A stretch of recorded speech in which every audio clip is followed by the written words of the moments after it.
And we're back here again, everybody. So you're gonna see I'm gonna try to do these videos in little segments also.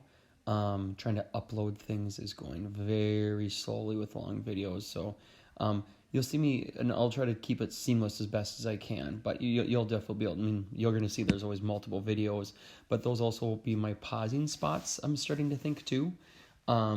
Just so then you really will have to pause and reflect before you can go on to the next one. But Rosie Revere, engineer.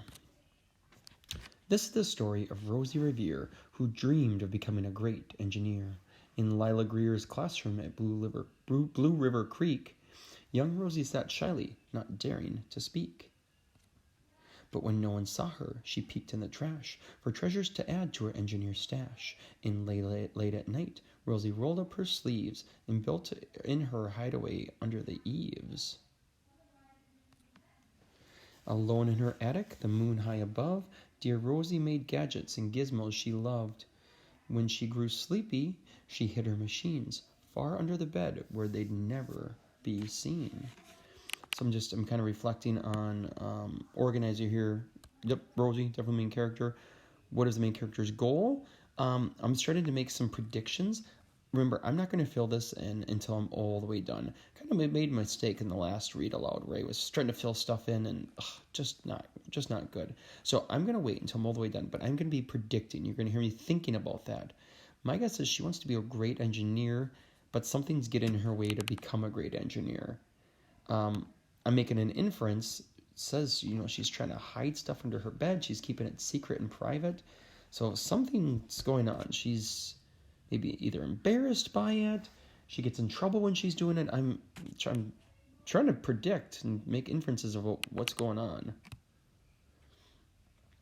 Alone in her attic, the moon high above, dear Rosie made gadgets and gizmos she loved.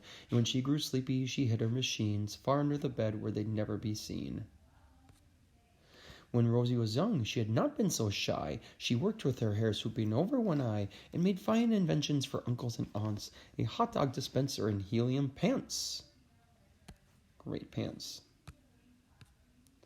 The uncle she loved most was zookeeper Fred. She made him a hat to keep snakes off his head, from parts of a fan and some cheddar cheese spray, which everyone knows keeps the pythons away.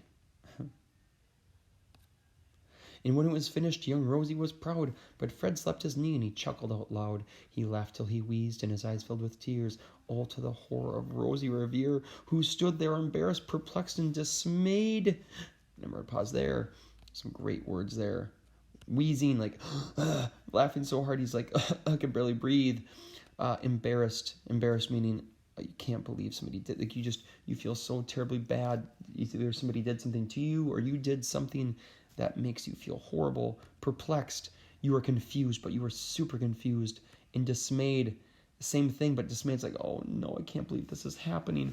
What is going on? Kind of goes with embarrassed. She looked at the cheese hat and then looked away. I love it, Fred hooted. Oh, truly I do. But Rosie Revere knew that could not be true. She stuck the cheese hat on the back of her shelf, and after that day, she kept her dreams to herself.